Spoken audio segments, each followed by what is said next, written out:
Hi, how's it going? Jonathan, Panda Games at Gen Con 2019, showing off Wander, the cult of Barnacle Bay. Barnacle Bay was a once peaceful fishing village until the evil cult leader, Elder Bane, back here on this banner. Elder Bane took over this town with his powerful magic, corrupting the inhabitants of the city. The once peaceful otter fishermen are now crab-armed crazed otter grunts. We've got tentacle bunny zealots, fish bat casters, and worst of all, berserking bear sharks, one of the crowd favorites. We are playing as heroes of the Wanderers Guild, working together to save Barnacle Bay in this 1 to 5 player, completely cooperative dungeon crawler that features a choose your own adventure campaign book with 24 scenarios preloaded in the campaign. We're here showing it off at Gen Con. It's our first Gen Con to get to sell the game. It's going extremely well. Copies are flying off the shelves, running a ton of demos, and it's been fantastic. So with Wander, I am the lead game designer and co-designed it with Heath Foley. Heath Foley did all the artwork, and I was the main focus on game design. And I'm also the co-owner of Panda Games. The little background on me in the game industry, I worked with Cool Mini or Not for a long time, worked on the background of a lot of big projects.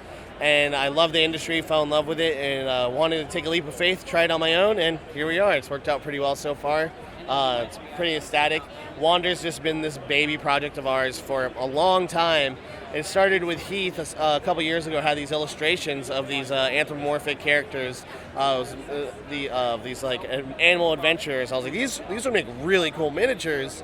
I was like, we should try for it. And a couple years ago, we did a very small Kickstarter on a small miniature line just called Wander. It was just like 5 models just to test the waters and see how it went. And it went extremely well. And people were like, we should have a board game for this. And I was like, well, just so happens I've been working for a board game company for a long time. We could do this. And we put our blood, sweat, and tears into it and did sheer determination. And our first game as a 2-person team became this massive big box miniatures board game that we're now selling at Gen Con a few years later. And it's been outstanding. It's unreal. Kind of suffering from imposter syndrome a bit, like I feel like I'm making this up, right? And then it's just a little unreal, like, hey, will you sign my box? I'm like, sure, whatever that means, right? Like, but it's been an amazing experience. Wander's has been a baby, like our child, and now we're like finally handing it to people, seeing it grow up, and it's been super amazing. I can't express how much it's been. And then our next project, because Wander has been getting so much love and respect, is we're getting to work on Shovel Knight's Dungeon Duels, based off the Shovel Knight video game series.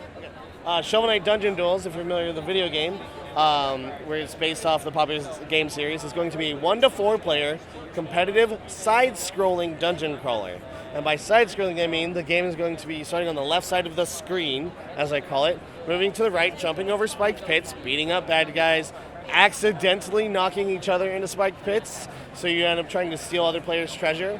But at the end of the round, however, one of the tiles from the left side of the screen slides off, 3 tiles shift over, and a new one comes down, creating a forced progression side-scrolling system. So while players are having to deal with each other, they're also going to have to deal with the forced progression side-scroller. You fall off the side of the screen, you end up being defeated, losing half your treasure. But it's okay, because Shovel Knight has infinite lives, so you get to keep coming back on your turn.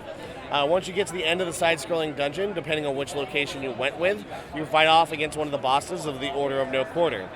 We have the Pridemore Keep tiles take you to the King Knight. We have the Explodatorium will take you to Plague Knight. So there's different tiles with different mechanics that take you to different bosses that fight differently. It's a super fun, fast-paced, lighthearted game that really brings the tone and love of Shovel Knight onto the tabletop. We've worked very closely with Yacht Club Games to make sure this is the truest representation of the license. And it's going to Kickstarter in 2 weeks on August 13th. We're really excited about it. There's a ton of things we have planned. Anything you've ever seen in that video game series, we have plans for it in a stretch goal if the Kickstarter goes big enough. So you can find the game at pandacultgames.com on our web store, or at your friendly local game store if they are ordering distribution through PhD.